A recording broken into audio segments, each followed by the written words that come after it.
बिस्मिल्लाहिर्रहमानिर्रहीम, अस्सलाम वालेकुम। मैं हूं अब्दुल्ला तारिक और आप देख रहे हैं द कॉमन वीआईपी। आज के हमारे गेस्ट हैं हाफिज इदरीस पाट। A bit of introduction about Hafiz Saab. He's a serial IT entrepreneur. He is a Hafiz, a Qari, and a student of Dars-E-Nizami right now. And most importantly, he's a very active parent. मेरे ख्याल में वो पाकिस्तान का सबसे बड़ा मसला हल करने की कोशिश कर रहे हैं, जो कि है बच्चों की एजुकेशन या quality education. So I call him a solution architect to that. So let's hear him out. जी हाफिज साहब, how are you today? I'm good, G. Thank you very much for having me in this Common VIP podcast. Pleasure is all ours. So just a bit of introduction to your early upbringing and education. Yeah, sure. So, G, I was born in a town in Lahore called Shadbagh, और वहाँ पे मैंने अपनी early education हासिल की और 5 classes के बाद 5 जमातों के बाद मैंने एक मस्जिद में कुरान हिफ्स के लिए अबू ने डाल दिया और मैं वहाँ से फिर मैंने अपना कुरान हिफ्स कंप्लीट किया अराउंड 28 मंथ्स में और उसके बाद I join back to continue my studies in grade 9 और फिर मैं एफसी कॉलेज में I was fortunate enough to get admission. Initially I started in pre engineering, उसके बाद फिर मैंने luckily I shifted to computer science और उसके बाद फिर I ended up being in FAST Lahore. Computer science का जो बैच था 2001 उसमें मैंने एडमिशन हुआ मेरा और 2005 में ग्रेजुएटेड. फिर उसके बाद जैसे सब लोग करते हैं started with my career with a job और for 1.5 year I worked in couple of companies in Lahore और उसके बाद फिर I was fortunate enough to secure a consulting contract for a US based client. I work for like few years. वो मैंने start कर दिया तो आई लेफ्ट माय जॉब. ठीक है. And sort of started my entrepreneurial journey. ठीक है. अच्छा, उस वक्त 2005-6 की बात है. IT was a new fad at that time और उसमें कोई भी काम करना एक एक्सपेरिमेंट था. Yeah. And you started with experimenting right away. So take us through that. So basically जो हुआ ये कि जब मैंने स्टार्ट किया I would say कि I was lucky enough to land a project. ठीक है ना. It was a very large size project. I would say budget wise was decent budget project. So I was overwhelmed. I honestly didn't know how to handle it, but I was passionate and I was very happy. By the way, it's worth it to mention that I was not a very good student in terms of GPA. Okay. So there was this lack of confidence, and regret and whatnot, fear. Maybe there's something missing. और fast में ऐसा जरूर होता है कि आप आते तो बड़ी खुशी से और शान शौकत से हैं. उस जमाने में तो बहुत ज्यादा था ये कि बहुत से लोगों को मैं जानता हूँ जो कि पास आने से पहले बड़े खुश लोग होते थे, खुशी की जिंदगी गुजारे होते थे, लेकिन fast and cause sort of depression in their lives. ठीक है. That's because it was very regressive. Yeah. और honestly मेरे ख्याल से तो एक बहुत बड़ी वजह थी apart from the fast की grading policy क्या है या वहाँ पे curriculum पढ़ाने का क्या तरीका है. I think naturally जब आप सबसे अच्छे लोग आपके साथ पढ़ रहे होते हैं, best brains जो कि मुख्तलिफ जगहों से है, कोई फैसलाबाद का टॉपर है, कोई कहीं का है और वो सारे बड़े स्मार्ट लोग थे. तो पहले फास्ट से पहले जो आपकी जर्नी होती है उसमें आप बड़ा लोकलाइज्ड आप अपने मोहल्ले के बच्चों के साथ कम्पीट कर रहे हैं या उसी स्कूल में जो है. तो जैसे ही वो एक सेंट्रल जगह पे आप आते हैं तो आपको बहुत ज्यादा रियलिटीज का पता चलता है कि आपसे भी बढ़कर कोई है. तो वो एक रियलिटी चेक मिलता है इंसान को और फिर सर्वाइवल के अंदर वो भागता है. बहरहाल उसकी वजह से मुझे था कि मुझे जॉब भी शायद ना मिले सही तरह, लेकिन 1.5 साल के बाद ही मुझे एक ऐसा कॉन्ट्रैक्ट का मिलना जो कि तो वो मैं I settled in with that for a year और सो. मैं उसके साथ बहुत बिजी रहा, बहुत फोकस से मैंने काम किया and I try to sort of expand my business so to speak. I thought कि एक मिल गया तो और भी मिल जाएंगे और कंपनी बन जाएगी, बिजनेस बन जाएगा, but I struggled to in securing more work. So I applied for so many projects and here and there, लेकिन नहीं वो उस तरह से बात बनी. तो आई थॉट कि अब आगे क्या करना है. सो आफ्टर लाइक 1.5 year वो प्रोजेक्ट कंप्लीशन पे चला गया और सपोर्ट में चला गया. तो प्रोजेक्ट चलता रहा, उसके अलावा फंडिंग वहां से होती रही, लेकिन मुझे था कि मैंने करना क्या है, लाइक एक्टिवली मुझे क्या परस्यू करना है. Then another batchmate I knew जो कि मेरा दोस्त भी था, वो लोग कुछ एंटरप्रेन्योरशिप प्रोडक्ट बेस्ड कुछ प्रोडक्ट बना रहे थे और लम्स के अंदर जाते थे.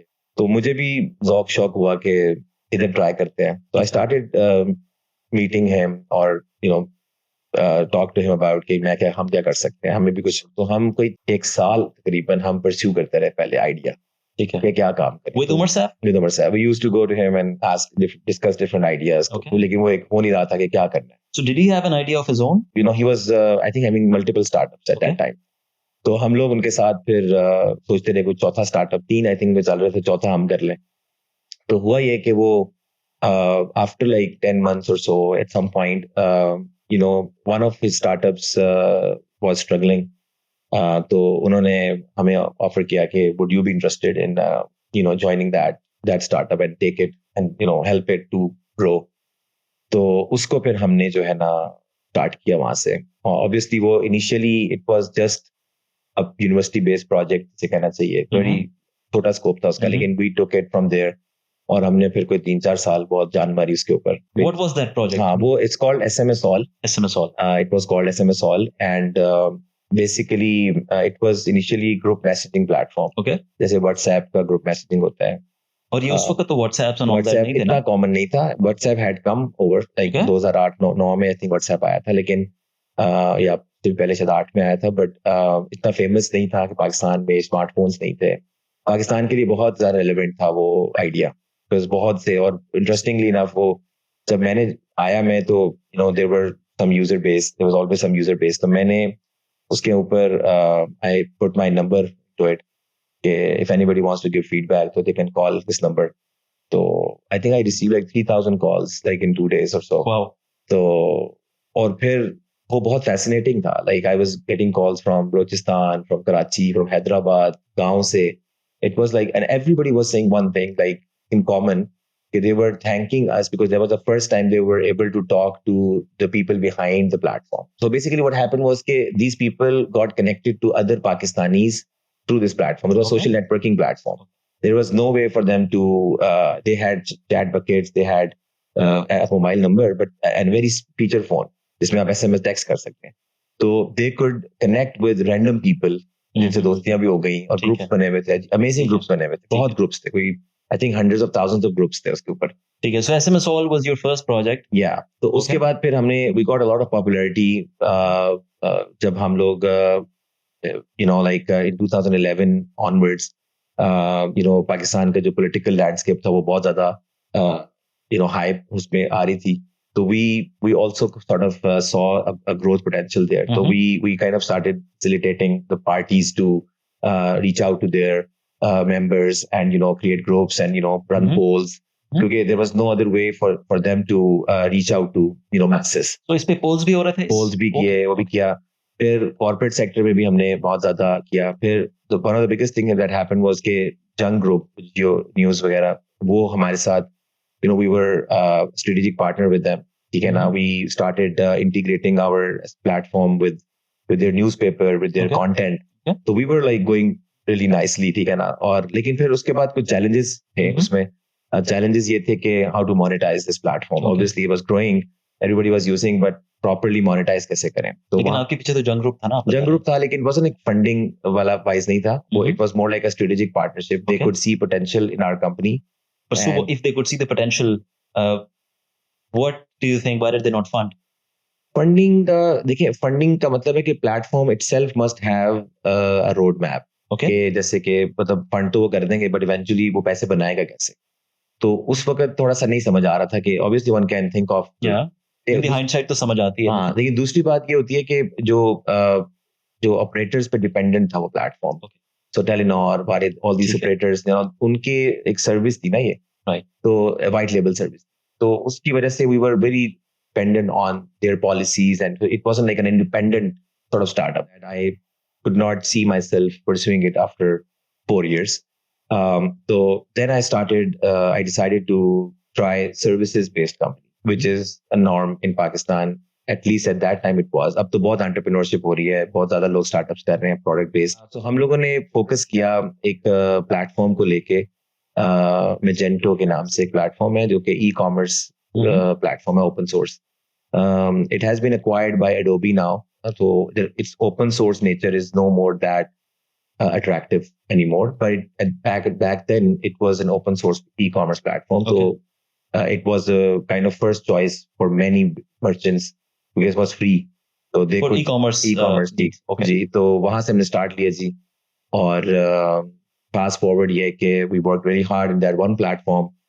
We became Adobe solution partner in Pakistan. We're one of the, I think, biggest teams that have Adobe certified developers. और internationally हम services दे रहे हैं. अच्छा, IT इंडस्ट्री आज के दौर में थोड़ी चैलेंज में भी फंसी हुई है. कुछ अरसे कबल हम देखें तो बहुत प्रोग्रेशन थी, अब कुछ डाउन साइड पे जा रही है. उस चैलेंज को आप एज सर्विस प्रोवाइडर कैसे सॉल्व कर रहे हैं? Wonderful question. पाकिस्तान में कंपनीज बहुत से लोग बना रहे हैं और हर दूसरा बंदा जो ग्रेजुएट होता है उसकी ख्वाहिश है कि वो अपना काम करे, वो अपनी कंपनी बनाए. और उसकी वजह ये होती है कि शायद वो इस टनल विजन से आगे नहीं सोच पाता कि मुझे जो है ना वो जो पैसे बाहर से पाकिस्तान आते हैं ना वो सीधा मेरे अकाउंट में से, ठीक है, क्योंकि वो ज्यादा होते हैं और जो मुझे मिलते हैं वो थोड़े हो जाते हैं. तो वो कहता है कि अगर मैं सेकंड स्टेज पे बैठूंगा यानी विच इज लाइक जॉब करूंगा तो मुझे एक फिल्टर्ड अमाउंट मिलेगी और जो डायरेक्ट अमाउंट है वो कंपनी को मिलती है, ओनर को मिलती है. इस माइंडसेट की वजह से देयर आर प्रॉब्लम्स, ठीक है, एथिक्स के प्रॉब्लम्स और जो कॉन्ट्रैक्ट को वायलेट करने के प्रॉब्लम्स और रिटेंशन के प्रॉब्लम्स और अजीबोगरीब किस्म के लैक ऑफ ट्रस्ट है बहुत ज्यादा. हम जो काम करने की कोशिश कर रहे हैं for the last 1.5 year, I would say हमने ये स्टार्ट किया था.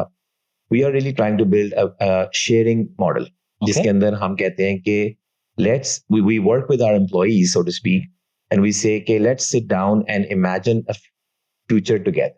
Okay. How can we all grow? Right. Is there a solution? Because if we cannot solve a problem on the paper, how can we solve it in reality? ठीक है ना, अगर paper पे कोई सोल्यूशन ही नहीं है कि एक ही पार्टी ने ग्रो करना है हमेशा ही, तो फिर तो we are doomed, right? So we can also study के बाकी मुल्कों में क्या हुआ, वो भी मॉडल ऑफ स्टडी कर सकते हैं. But I am trying to innovate on the fact कि किस तरह से हम जो है ना एक मॉडल बनाए जिसमें सब लोग ग्रो करें. और जैसे माइक्रोसॉफ्ट के बारे में कहते हैं ना कि Bill Gates became a billionaire, but with him there were many dozens of millionaires as well. So it was that model that inspired new leaders to emerge, and that's when you can build a larger company. Pakistan की मसला ये है कि बड़ी company बन ही नहीं सकती. तो कलेक्टिव प्रोग्रेशन पे आप जा रहे हैं. Yes, तो उसके ऊपर हमने काम कर रहे हैं. तो इसके अंदर जो मेरा पूरा फोकस इस वक्त जो है ना वो in my company is to build that culture, is to build that system that ensures trust and people sort of feel safe while they work hard. So what does it take for an entrepreneur to build a collective progression culture? I think credibility. Okay. I think the first thing is credibility. अगर आप जो कहते हैं वो करते नहीं है, या even आपकी पर्सनल लाइफ वो नजर नहीं आती लोगों को, अगर उसमें वो चीजें नजर ना आए, वो प्रिंसिपल्स अप्लाई होते नजर ना आए, तो मेरे ख्याल से कोई भी ट्रस्ट नहीं करने लगा. So credibility is one. And then other things I would say कि जैसे I think अगर आप if you work really hard on this journey, ये जो entrepreneurial journey है पूरी, अगर इस पे आप hard work करते हैं सही तरह से, तो it's a very humbling experience. In my view, the way I used to put it, कि entrepreneurship is 21st century spiritual journey. मतलब अगर आपने इस दौर में सूफी बनना है तो अब कौन जाके पहाड़ों में रहेगा, वो तो it's not there. क्योंकि बेसिकली वहां जब जाते थे लोग रेगिस्तानों में और जंगलों में, बेसिकली अपनी मैं मारने जाते थे, राइट? लाइक सो आपको जूती उठानी आ जाए, आपको भूखा रहना आ जाए.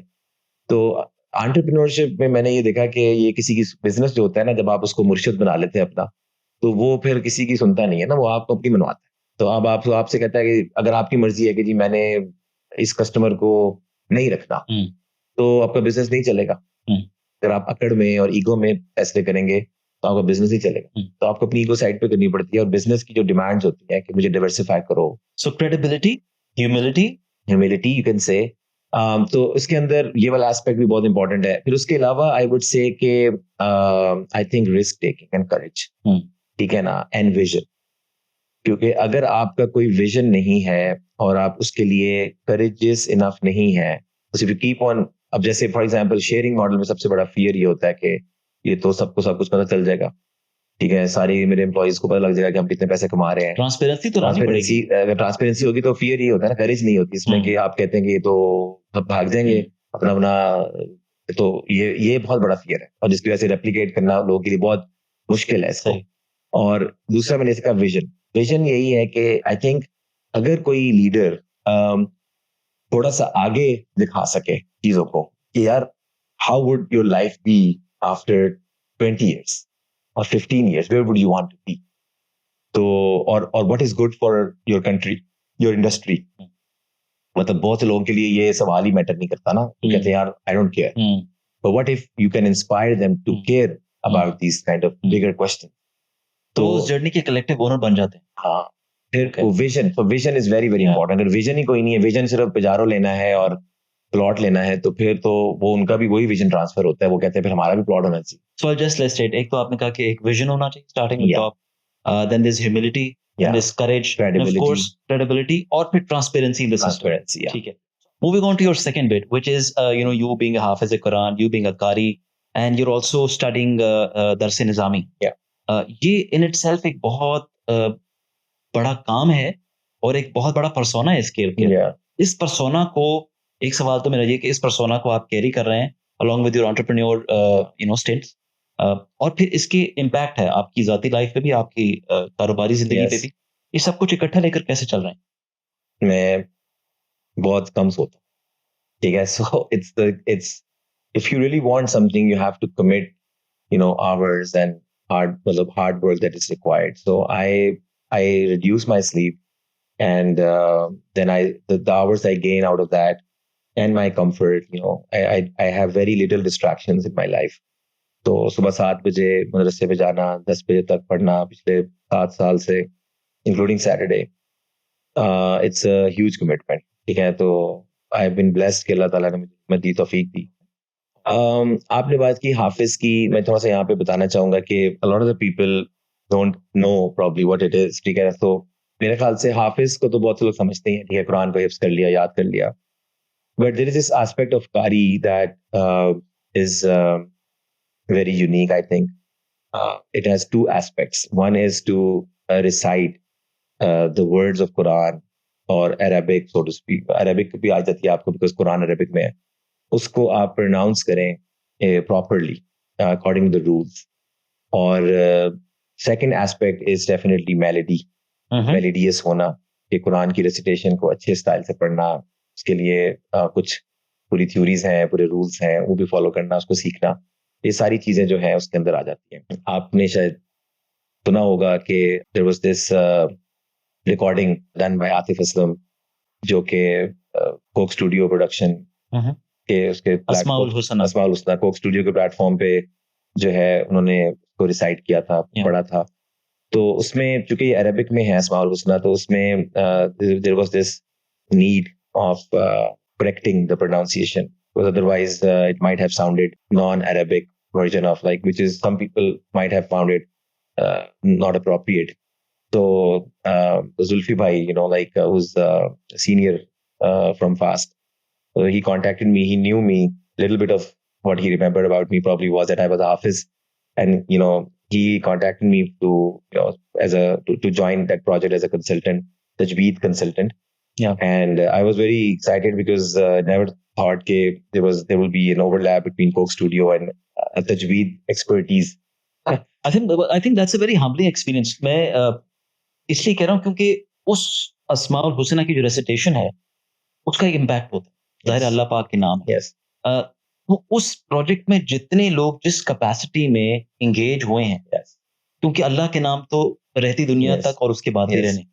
सो उस सुनने वाले पे जो इम्पैक्ट है, जो असर है, उसकी कंट्रीब्यूशन कहीं उन तमाम लोगों से आ रही है. ये बहुत बड़ा हम्बलिंग एक्सपीरियंस है. मैंने बहुत एंजॉय किया था. और मुझे एक तो वैसी प्रोडक्शन का जो मैंने पूरा एक जर्नी देखी, कितने लोग उसमें इन्वॉल्व होते हैं, वो नजर तो आपको ऐसे आता है कि सामने एक फेस है, लेकिन उसके पीछे कितने लोग हैं जो कि, और मैंने उन सबके साथ सेशंस किए थे. उन सबको मैंने जो है ना थोड़ा बहुत बताया था जो मैं बता सकता था.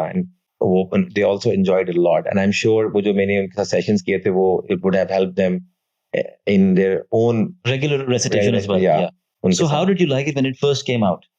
I was really fascinated. मुझे बहुत अच्छा लगता है new experiences. तो like I even recorded from my अपनी आवाज में भी रिकॉर्ड करवाया था, because you need those references.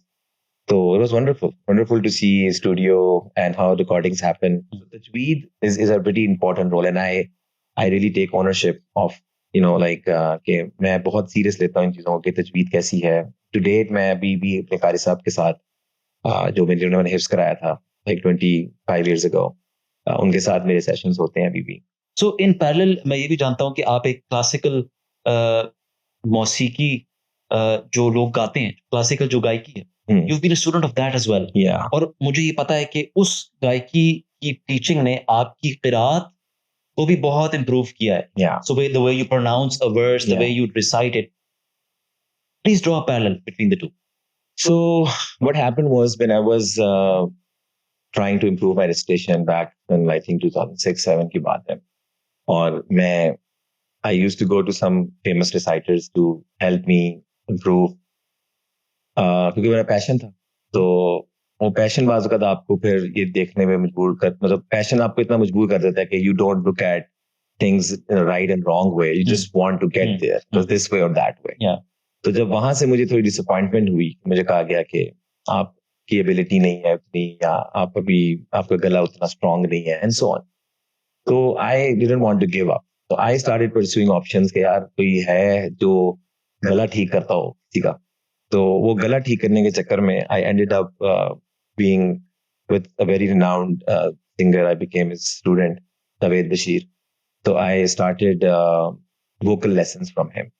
और उसका मैं आपको एक फायदा बताऊं कि when I did that practice vocal lessons की, तो before that I had probably led 10-12 साल प्रोबेबली हो चुके थे मुझे स्टेशन के तरावी पढ़ाते हुए. माशाल्लाह आई डन लाइक 25 इयर्स. तो लेकिन उस वक्त हाफ मिड वे में था मैं कहीं. तो हर साल मेरे साथ एक मसला ये होता था कि मेरा गला जो था ना, वो 27 दिन आपने रिसाइट करना रोज, और 1 घंटा 1.25 घंटा आपने पढ़ना, और दिन में भी आप पढ़ते हैं. तो वो कहीं ना कहीं 8वें-10वें दिन जाके ना वो गला खराब हो जाता. Okay. आवाज बंद हो जाती थी, और फिर बड़ी मुसीबत. या कभी 20वें दिन होता जरूर था. और मेरा ख्याल है कि वो यही वजह थी कि I was out of touch, मैं कोई प्रैक्टिस नहीं करता था. लेकिन जब मैंने ये प्रैक्टिस वगैरह की हुई थी, तो अब पिछले 12-15 साल से मेरा गला कभी खराब नहीं होता. उसकी कैपेसिटी है थोड़ी सी. और अगेन वही बात आई थी, नॉलेज वाली बात है कि I got super interested in this knowledge of voices. ठीक है, साउंड्स कैसे रिलेट करते हैं, ब्यूटीफुली मैथमेटिकली आपस में लिंक होते हैं, और इस तरह डिफरेंट मूड्स क्रिएट करते हैं. एक सैड मूड है, और एक इवन जो कुरानिक रेसिटेशन के स्टाइल्स हैं, मैंने आपको जिक्र किया पहले, उनके अंदर भी वो सारी थ्योरीज हैं जो कि स्टैंडर्ड म्यूजिक थ्योरी है, राग की जो थ्योरी है उसके अंदर वो सारी theories, whether we know it और not, but we are actually following the rules. अगर आप अजान भी सुनते हैं कुछ है, तो उसके अंदर जो उसकी अगर आपकी वो स्केल से वो हटेगा, तो आप एक नॉर्मल बंदा भी बता देगा यार कुछ गलत हो रहा है.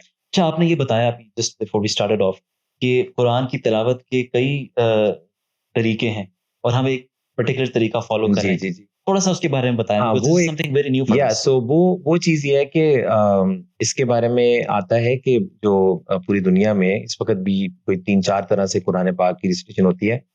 इसको कहते हैं सबा अशरा क़िरात, यानी 7 और 10, यानी इस तरह कहा जाता है. और इसके अंदर ये कहा जाता है कि जो हमें कुरान हम तक जो पहुंचा है, जो हम पढ़ते हैं, वो कुरान जो है वो एक चेन से हम तक पहुंचा है. यानी पीपल रिपोर्टेड फ्रॉम प्रॉफेट सल्लल्लाहु अलैहि वसल्लम कि आप प्रॉफेट सल्लल्लाहु अलैहि वसल्लम recited it this way, right. तो वर्ड्स की प्रोनाउंसिएशन हो जाती है उसमें डिफरेंट, या फिर उसके अंदर कुछ लंबा करना है किसी चीज को, या स्मॉल करना है, या वर्ड्स को आगे पीछे करना है, यानी इसके ऑर्डरिंग में. और इस तरह के छोटे छोटे वेरिएंट्स हैं, not like a complete difference but little bit of variant. जैसे मैंने एग्जांपल दी थी साउंड्स में जैसे मालिकी यौमिद्दीन है, तो उसको मलिक कहेंगे, तो वो छोटा, आपने लंबा नहीं किया माँ को, तो छोटा सा वेरिएंट है. ये है वो भी करेक्ट. तो उसके नॉलेज जो है ना, बिकॉज मेरी दिल में ये ख्वाहिश है कि अगर मैं I want to be called हाफिज कुरान, which means that हाफिज का मतलब होता है प्रोटेक्टर. तो प्रोटेक्टर ऑफ कुरान means कि he is the one who memorized the whole words and he in a way protected Quran, right? He contributed in the protection. तो मैं सोचता हूँ कि अगर मैं सिर्फ एक चेन से जो नरेट हुआ, अगर मैं उसको प्रोटेक्ट कर रहा हूँ, तो am I really a protector? और अगर मैं सारी चेन्स को प्रोटेक्ट करूँ, then I feel more कि मैं प्रोटेक्टर हूँ. This inspired me to actually explore learning those qira'at as well. So if I may, can you recite Surah Fatiha in a different qiraat just for our audience to the enjoy one. this? So I am learning another qiraat right now, which is called. So हम जो qiraat करते हैं ना, जो common qiraat है, जो आप मस्जिदों में सुनते हैं, हरम में, मक्का में, मदीना में, हर जगह पे, जो very famous, popular है, उसको हम रिवायत हफ्स कहते हैं. There was this person named Imam Hafs. उनकी रिवायत से मतलब उन as narrated by him. तो रिवायत हफ्स में हम कुरान पढ़ते हैं, और मैं जो रिवायत अब सीख रहा हूँ, इट इज कॉल्ड रिवायत वर्ष. रिवायत वर्ष. वर्ष, वाओ रा शीन, वर्ष. It was the name of the person. अब वो मैंने स्टार्ट की हुई है अभी रिसेंटली, बट उसके अंदर अगर आप कुरान पढ़ेंगे तो फॉर एग्जांपल सूरह फातिहा में तो प्रोबेबली इतना डिफरेंस नहीं नजर आएगा, लेकिन किसी और वर्ड्स में अगर आप जाते हैं तो उसके अंदर एक बहुत मेजर डिफरेंस ये होता है कि अगर आप मिसाल के तौर पे मैं आपसे कहता हूँ कि कुरान पाक की वर्स है, वलौ शाअ अल्लाहु लज़हबा बिसमइहिम व अबसारिहिम इन्नल्लाहा अला कुल्लि शैइन क़दीर. तो अगर आप उनकी तरह पढ़ेंगे, वर्ष में पढ़ेंगे, तो आप और सीधा मिला के पढ़ेंगे तो आप पढ़ेंगे वलौ शाअ अल्लाहु लज़हबा बिसमइहिम व अबसारिहिम इन्नल्लाहा अला कुल्लि शैइन क़दीर. Okay. So doesn't that change the meaning? नहीं, मीनिंग चेंज नहीं होता. कुछ जगह में मीनिंग भी चेंज होता है, लेकिन वो मीनिंग से फिर हमें थोड़ा एक्सपोजर मिलता है कि okay, if this is also Quran, then if this is the meaning of it, then in sometimes that possibility of the meaning can help us drive certain solutions or certain understanding of situations. That gives us a little more room, ठीक है ना? So and that's very interesting, right? So मैं तो उसको again, for some people, if you do not love knowledge, ठीक है, you might say कि यार एक कर लिया ना, बस क्यों करना है. तो वो इस तरह के लोगों को शायद इतना चार्म नहीं होगा इसके ऊपर. बट मेरे लिए, if I want to be blessed with the title of Hafiz, I feel कि I must continue. This is fascinating. I must continue memorizing those versions as well, so that by the time I go and meet Allah, I can say कि I have protected all variants that reached to me. अच्छा, तो acquire हमने कर लिया, knowledge acquire कर ली, entrepreneurship spirit acquire कर ली, सारा कुछ कर लिया. तो हमने शुरू में बात की थी कि I see you as a solution architect to Pakistan's major problem which is child education. और वो इतनी सीरियस प्रॉब्लम है कि पाकिस्तान में जो ब्रेन ड्रेन तो हो ही रहा है एक तरफ, लेकिन जो नई पौध आ रही है, they have very little to contribute. Why? Because the system through which they are coming, that system is not unfortunately imparting so much that they can do it to the country. आपका इसमें क्या role? How do you see that? What is the baseline? कैसे इसको देखा है और अब क्या करना चाहते हैं? देखिए, बहुत सही बात है. आई थिंक मैं तो इस नतीजे पे पहुंच गया हूँ कि पाकिस्तान का जो the only problem वो एजुकेशन है. For the rest of my life, I want to be known and I want to spend every bit of it for the sake of this cause. That's what I want. और मैं ये समझता हूँ कि मैंने start तो अपने बच्चे से लिया था, अपनी औलाद से, लेकिन कुछ अरसे के बाद मुझे एहसास हुआ कि ये जो मेरी औलाद तो ये चलो कुछ मेरे थ्रू एक्सपोजर ले लेगी, लेकिन what about the rest of the country? और 5.5 मिलियन बच्चे पर ईयर, मतलब where would they go? Like उनका क्या करना है? स्कूल, उनके माँ बाप जो है, वो जब बच्चा 4 साल का हो जाएगा, 3 साल का, तो किस स्कूल में भेजेंगे? स्कूल्स हैं इतने. लाइक पहली तो बात ये है, एक तो ये ना कि स्कूल भेजें भाई, क्यों नहीं भेज रहे? तो लेट से सारे कहते हैं हमने भेजना है, तो किधर भेजेंगे? तो इस प्रॉब्लम को जरा स्ट्रक्चर करें हमारे लिए कि प्रॉब्लम है क्या, स्टार्टिंग विद व्हाट. 2-3 मेजर मसले, ठीक है. सबसे पहले अनफॉर्चुनेटली पेरेंट्स एजुकेटेड. ओके, ये बहुत बड़ा मसला है, ठीक है. हर माँ बाप अपने बच्चों को अच्छी तालीम, अच्छा चाहता है, लेकिन it's like you want to teach your kid a language, right, but you don't speak that language. Okay, या आप गूंगे हैं, लैंग्वेज थोड़े गूंगे हैं. गूंगा चाह रहा है कि मेरी औलाद फसी इंग्लिश सीख ले, फसी उर्दू सीख ले. तो ऐसे पेरेंट्स को रोड मैप देना, ऐसे पेरेंट्स को इंगेज करना और होप देना इज द मोस्ट इम्पॉर्टेंट. इसी का सेकंड एस्पेक्ट है पैसे. मिसाल के तौर पे फीसें. 50,000 रुपया एक बंदा कमा रहा है, 30,000, फीसें कहाँ से देगा?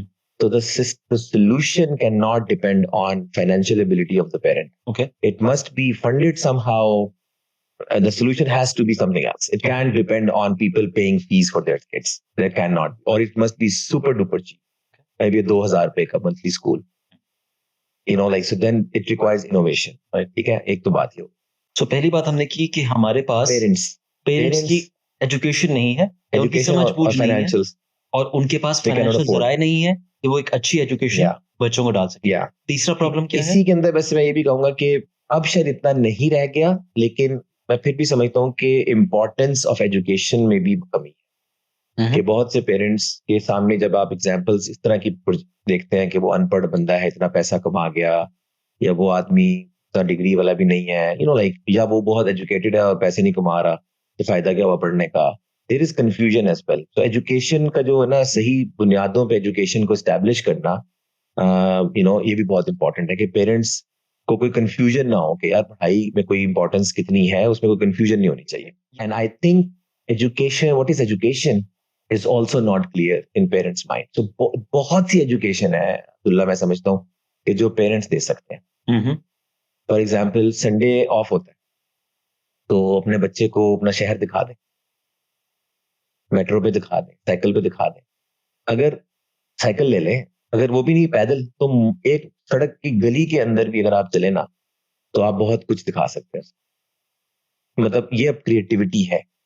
मस्जिद है, पार्क है, हॉस्पिटल है, स्कूल्स है, उनका रोल है, छोटा स्कूल, बड़ा school, private hospital, public hospital, difference of classes, बड़ा घर, छोटा घर, लाइक रिश्तेदार हैं, उनके प्रोफेशंस हैं। आपके आपके मामू दर्जी थे, या आपके अबू इंजीनियर, दादा वो इंजीनियर थे। There is so much to talk about. Even जो पेरेंट्स काम करते हैं ना, एक मजदूर भी जो है ना, वो अगर अपनी चीज को ओन कर रहा हो ना, कि बेटा मैं, तुम्हें पता है, ईंट जब उठाता हूँ ना तो यूं उठा के रखता हूँ, इस तरह रखूं तो ये दीवार ठीक नहीं बनती। नॉलेज, बच्चे में तजस्सुस ट्रिगर करना। माँ अगर बिरयानी पकाती है ना घर में, तो वो बच्चे को एक्सप्लेन करे कि भाई ये बिरयानी कैसे पक रही, ये रोटी कैसे पकती, रोटी खराब, मैं रोटी पकाता हूँ गलत पकती है, मेरी वाइफ अगर पकाती है ठीक पकती है, तो कुछ तो उसको पता है ना जो सही करती है, मैं नहीं करता। वो अपने बच्चे को बताए, क्योंकि लर्निंग होती है इसमें। आप समझ रहे हैं ना? तो ये लाइफस्टाइल एजुकेशन और नॉलेज का लाइफस्टाइल में Yes, आना बहुत yes, जरूरी तो है। Parents are the centre of this solution that you are हाँ जी, प्रपोजिंग। बिल्कुल बिल्कुल, राइट। कि पेरेंट्स फोकस होना चाहिए Okay. सोल्यूशन का। नंबर वन, वो खुद एजुकेटेड नहीं है तो एजुकेशन में आए। सेकंड, फाइनेंशियल नहीं है तो ठीक है, ये उनका कसूर नहीं है, लेकिन वो सोल्व नहीं कर सकते इसको। वो जो सोल्यूशन दे रहा है उसको चाहिए, या गवर्नमेंट है, या वो मेरे जैसा कोई इनिशिएटिव लेना चाह रहा है, तो उसको पता होना चाहिए कि भाई ये मैं अगर 50,000 फीस के साथ स्कूल लॉन्च कर दूंगा तो मैं वो हल नहीं कर रहा एजुकेशन। मैं एक कंपटीशन में स्कूल बना रहा हूँ, उस क्लास को मैं अट्रैक्ट कर लूँ, शायद बेहतर एजुकेशन है, लेकिन ये सोल्यूशन नहीं है। तो उनका कसूर नहीं है, but they have this issue, limitation है। थर्ड ये है कि उनको एजुकेशन पे अवेयरनेस नहीं है, और उनको पता नहीं है कि वो ना पढ़े लिखे होके भी, या ना पैसे होके भी, वो क्या कर सकते हैं अपने बच्चों के एजुकेशन के लिए। इस पर हमें काम करने की जरूरत है। पहला पार्ट आ गया पेरेंट्स, ठीक है। सेकंड पार्ट मैं समझता हूँ कि बहुत इंपॉर्टेंट है, इस पे ज्यादा लोग बात करते भी हैं, जो थोड़ा बहुत सोचता है, वो है lack of teachers, availability of teachers. क्योंकि टीचर्स नहीं है हमारे पास। इसमें भी फिर मैं समझता हूँ कि वंस अगेन प्रॉब्लम यही है कि हमने ना सेगमेंट्स में डिवाइड कर दिया है अपनी टीचिंग को। हम बहुत ज्यादा स्टक हो गए हैं अपने करिकुलम्स में, अपने एजुकेशनल सिस्टम में, कि जी ग्रेड 1 का टीचर मैथ। आप किसी प्राइमरी स्कूल में जाएं या उसमें जाएं, तो आप टीचर से पूछे आप कौन है, आप कहेंगे जी मैं ग्रेड 4 की मैथ की टीचर। तो 5 की नहीं पढ़ा सकते आप? नहीं जी 4, मुझे तो 4 क्लास में इंग्लिश पढ़ा लेनी, मैं मैथ की। तो वो जो एक टीचर का काम है जी, के होलिस्टिक उसके पास व्यू होना चाहिए दुनिया का। टीचर ने आपकी नस्ल तैयार करनी है, तो टीचर कोई भी बन जाता है हमारी सोसाइटी में। किसी को भी आप कहते हैं जी आप बीए किया हुआ आपने, जो आप टीचर है, तो उसने क्या इंस्पायर कर। टीचर का तो काम ये होता है कि वो स्टूडेंट के बिहेवियर को ऑब्जर्व करे, यानी कि एक तरह से साइकोलॉजिस्ट भी होना चाहिए, तो थोड़ा सा नफ्सियात पे अंडरस्टैंडिंग। और फिर उसको ये पता होना चाहिए कि इस मौके पे अगर वो ये करने की कोशिश कर रहा है, तो मैं चलो आज उसको ये ज्यादा पढ़ा दूं, वो बाद में पढ़ा दूंगा। यानी उसके अंदर ये मैन्यूवरिंग करने की एबिलिटी भी होनी चाहिए, ये जांचने की कि बच्चा आज किस चीज पे रिसेप्टिव है, मैं उसको वो इम्पार्ट वो चीज पढ़ाऊं। और अगर इफ इट इज, मैं आपको बताता हूँ कि मैं I was visiting this school ना, तो I asked a very simple question that which sparked very interesting curiosity. कि मैंने उनसे पूछा कि जब आप जो घर में रोटी खाते हैं, it was grade 4 I think, तो रोटी जो खाते हैं, तो उस रोटी के आप तक पहुंचने में किसका रोल होता है सबसे ज्यादा? तो the first answer was mother. तो मदर पकाती। तो मैंने काउंटर क्वेश्चन किया कि what if your father does not bring, let's say, आटा टू द हाउस, फिर आपकी अम्मी कैसे पकाएंगी रोटी? मैंने कहा हाँ, फादर का भी रोल है, बहुत इम्पोर्टेंट रोल है। तो मैंने कहा ओके, अगर आटे वाली दुकान खुले ना, वो आटे वाला बंदा ही ना दुकान खोले, तो फिर उन्होंने कहा जी वो दुकान का भी रोल है। मैंने कहा वो जो फैक्ट्री है जो आटा बनाती है, वो फैक्ट्री बंद हो जाए, दुकान वाला क्या कर लेगा? So I link that chain and then फिर आगे यहाँ तक बात बच्चे शुरू हो गए। अब उन्होंने कहा जी अगर वो गैस ही ना आए तो रोटी कैसे पकेगी? मैंने कहा बिल्कुल। तो मैंने कहा जी वो माचिस ही ना अगर हो तो क्या रोटी कैसे चलेगी नो? तो वो चलता चला जाए, तो फिर हमने यहाँ तक पहुंचे हम कि अगर सूरज ना निकले, यानी हम वहां तक गए उसको लेके कि अल्लाह ताला की भी एक हमने कंट्रीब्यूशन बताई, या यानी एक्सटर्नल फैक्टर्स भी बताए। अच्छा, फिर मैंने कहा कि कितने लोग, जो फैक्ट्री है उसमें जो लोग, उसमें अकाउंटेंट भी होता है एक, उसमें टैक्स वाला बंदा भी होता है, उसमें वो चलाने के लिए वर्कर भी होता है, मालिक भी होता है। तो हजारों लोग अपना काम करते हैं और दुनिया का निजाम भी चलता है, तो तुम्हें रोटी मिलती है आगे, you know, and they were in agreement. Yes, it makes sense, you know what I mean. अब ये टीचर तभी कर सकता है जब टीचर ने खुद कुछ ऐसा सोचा हो। एक और क्लास थी, उसमें एक टीचर को मैंने कहा कि मैं I was looking at the way of teaching, तो फिजिक्स की डेमो दे रहे थे। तो मैंने स्टार्ट किया फिजिक्स की डेमो देने। मैंने कहा जी हजारों साल से इंसान तजस्सुस रखता है, यानी कि जब से इंसान बना है वो तजस्सुस रखता है। देखा ओके, मैं सुन रहा था। तो उन्होंने कहा कि वो आसमान को देखा इंसान ने, तो तजस्सुस हो गया कि सितारे कैसे हैं और ये कैसे बन गया, तो उसने सोचना शुरू किया। तो फिजिक्स की वो बता रहे थे कैसे साइंस बनी और कैसे फिजिक्स था, वो कहीं किताब में लिखा हुआ था ऐसे। मैंने उनसे कहा कि रोक के पूछा, मैंने कहा अगर आपकी क्लास में एक स्टूडेंट खड़ा हो गया, आप झूठ बोल रहे हैं, कोई तजस्सुस नहीं था, किसी को नहीं था, और उसकी दलील में वो ये कहे कि I never come across a single person in my life, not even you are teaching, you know, you never came to us and said something like ये एसी क्यों ठंडा करता है, या यू नो कुर्सी कितना वजन उठा सकती है, क्यों इससे ज्यादा वजन आएगा तो टूट जाएगी, क्यों, मतलब कोई भी तजस्सुस वाला सवाल। When it never happened, how will you counter that question? तो उन्होंने मुझे आगे से जवाब ये दिया, लिटरली उन्होंने कहा कि बुक में ऐसे लिखा। And I am talking about the teacher, जो कि थोड़ा निचला स्कूल है, लेकिन हमारा वो भी स्कूल है। आपको मैं बताऊं, हमारे एक टीचर थे पास्ट के, ठीक है, हसनैनी साहब का नाम है, मैथ्स का। वो बहुत, उनसे बहुत से लोग घबराते भी थे, और बहुत से लोग जो उनसे जिनकी उनको समझ आती थी वो उनको लव करते थे। I was one of those. Okay, I studied one course from him, maths का मास्टर्स के लेवल का वो कोर्स था, अंडर ग्रेड में मैंने उनसे पढ़ा। तो उन्होंने आके क्लास में पहले दिन, उनकी एक क्लास होती थी 3 घंटे की उस सेमेस्टर में, उसका स्केड्यूल ऐसा था कि 3 क्रेडिट का एक ही क्लास होगी 3 घंटे। अब आप देखें कि इसका मतलब है कि number of classes would be 15, may be 15 हफ्ते की अगर कोर्स है तो 15 घंटे की 45 घंटे का वो कोर्स था। तो 15 घंटे के उस कोर्स में 3 घंटे का एक वीक है। पहले दिन वो आए और उन्होंने एक क्वेश्चन क्लास में लिख दिया, और वो अंडर ग्रेड की एक किताब से लिया था। वाज अ डिफिकल्ट क्वेश्चन, लेकिन अंडर ग्रेड का था, रिलेटेड टू दैट सब्जेक्ट। तो उन्होंने वो सवाल लिख के सबसे पूछा जी इसको सॉल्व करें। अब सारी क्लास पूरे 3 घंटे जो है ना ब्रेनस्टॉर्म कर रही है कि जी कैसे, उनको खुद भी नहीं आ रहा, तो भी बैठे हुए हैं। 3 घंटे गुजर गए। एंड इस पे हुआ कि कोशिश कीजिएगा कि इसको सॉल्व करके आए अगली दफा। नेक्स्ट वीक आए, फिर बैठे, हाँ जी सॉल्व किया है, सॉरी जी वो टाइम नहीं मिला, किसी को टाइम नहीं मिला हुआ, फिर से शुरू कर दिया उसको, फिर पूरे 3 घंटे लगा दिए। 2 हफ्ते गुजर गए, फिर भी सॉल्व नहीं हुआ। तो यार अब कर लें, इसको सॉल्व करें। अगली दफा कुछ लोगों ने कहा जी कि मैंने इतने घंटे लगाए, लेकिन सॉल्व नहीं हो रहा। 3 हफ्ते हो गए। 4th वीक में that question was solved in the class. This one experience of 1 month, भाड़ में गया कोर्स, भाड़ में गया सब्जेक्ट, भाड़ में गया उसका कोर्स कब खत्म करना है। मुझे एक बात समझ लगी कि यार डरना डरना कोई नहीं, सवाल नहीं समझ आ, क्योंकि ब्लैंक थे हम 3 घंटे के लिए। तो 3 घंटे बैठ के देखने क्या करना है, शक्ल देखना दूसरे की, यार क्या करेंगे आगे, क्या चाय पीनी है, क्या करना है। लेकिन फिर थोड़ी देर बाद चलो यार आगे सोचते हैं क्या। वो जो एक कंटिन्यूअस पुश था ना, भागने से वापस आना, उससे हमें समझ, मेरा डर उतर गया मैथ कि यार नहीं आता तो अननोन का, बल्कि मैथ का नहीं, अननोन नहीं समझ आ रही क्या करना, तो यार लेट्स ट्राई इट, और क्या कर सकता हूँ मैं, और क्या कर सकता हूँ। तो टीचर का बहुत बड़ा रोल है कि टीचर की ट्रेनिंग हो, टीचर इंस्पायर्ड हो उस सब्जेक्ट। अगर teacher love for the subject नहीं पैदा कर पा रहा तो फायदा नहीं। तो सेकंड प्रॉब्लम इज टीचर्स, ठीक है। उनको स्टूडेंट बनाना है, मैं ये कहना ठीक। चाह रहा हूँ, ठीक है। उसके अंदर एक जनरल प्रॉब्लम है कि टीचर नहीं है, मैं उस तरह की एक रेटरिक वाली बात नहीं कर रहा। मैं ये कह रहा हूँ कि भाई टीचर भाई, तू सोने से पहले खुद पढ़ता रहता है किताब को कि नहीं?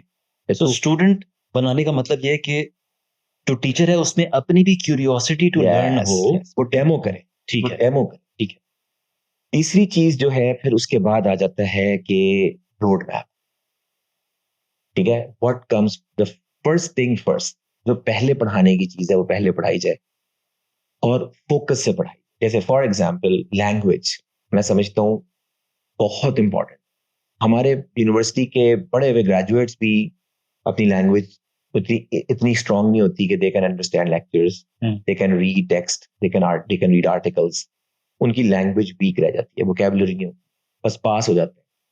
तो जो बेसिक फंडामेंटल टूल है to convey your thoughts and convey the meaning, अगर वही फ्लॉड है, उस पर लीकेज है, मैं कुछ कह रहा हूँ आपको कुछ समझ आ रही है, मैं एक चीज पे स्ट्रेस डाल रहा हूँ आपका दिमाग कहीं और पहुंचा हुआ है, you know like learning how to learn कह लें, ठीक है। तो सबसे पहले learning how to learn is important.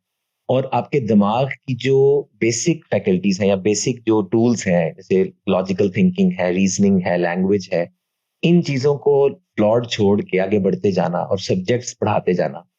I don't understand that, why would you want to teach so much in parallel, whereas you could be focusing on certain aspects and you can create variety within those subjects, ताकि वो boring ना हो जाए कि हर वक्त grammar पढ़ रहे हैं।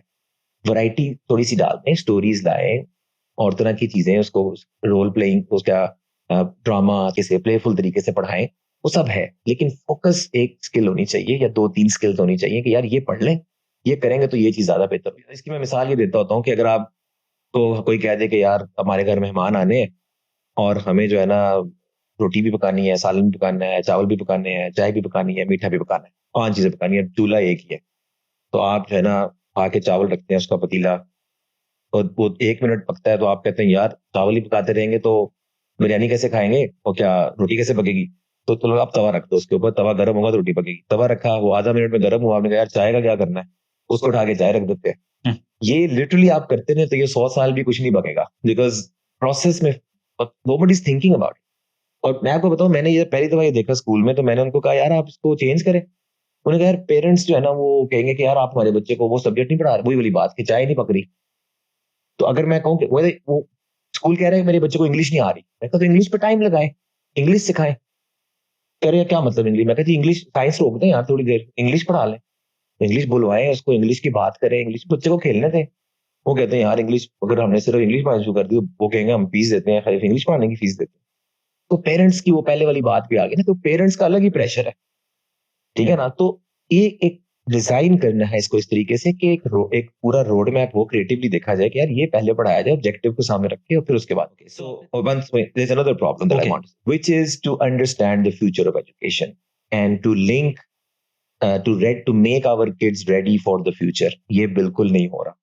मैं समझता हूँ कि आईटी का जैसे एस्पेक्ट है, स्किल्स हैं, स्किल्स, टेक्निकल स्किल्स, अब वो इतना हो गया है कि अगर आप स्कूल्स और एजुकेशन उसको नहीं लेके आएगा टॉपिक के तौर पे, तो फिर क्या होता है कि कुछ 1.5 इंच की मस्जिदें बाहर से बन जाएंगी, वो मेन स्ट्रीम एजुकेशन को क्रिटिसिज्म करना शुरू कर देंगे कि यार ये छोड़ो, इससे कुछ नहीं होता, आप हमारे पास आगे 3 महीने लगाओ, ये सीख लो। तो ये सारी चीजें हैं मेरे नजदीक जो कि एजुकेशनल सिस्टम लैक कर रहा है, और nobody is apparently talking about it. Right. तो हमने बात की कि एजुकेशन सिस्टम में जो प्रॉब्लम्स हैं, आई रीइटरेट फॉर माय ऑडियंस, कि सबसे पहली प्रॉब्लम ये है कि पेरेंट्स आर नॉट अवेयर, या teachers are not geared up to teach because then you do not have the student mentality. Yes. Third, the method of learning needs to prioritization of subjects, पहले ये पढ़ा लें focus से ताकि आ जाए, ताकि अगली चीजें आसान हो जाए, ठीक है, rather than कि सब पढ़ाते जाएं और सभी ना आए। ठीक है। और चौथी ये कि वो जो पढ़ा रहे हैं उसको कंटिन्यूअसली रिव्यू करें, एवैल्यूएट करें, फ्यूचरिस्टिक हो, ठीक है। और फिफ्थ मैंने ये बताया कि उसमें वो वाले एस्पेक्ट्स भी ऐड करें जो कि practical realities of your society हैं, ताकि बच्चा फॉर्मली सीखे स्कूल से अपनी जिंदगी को परखना और उसको नेविगेट करना सीखे। So for people, you know, who might be interested in supporting you in this cause or becoming part of it, how would you advise them to reach you out? They can have my email. They can reach out to me, of course. But very soon, I'm going to inshallah ta'ala build my own channel.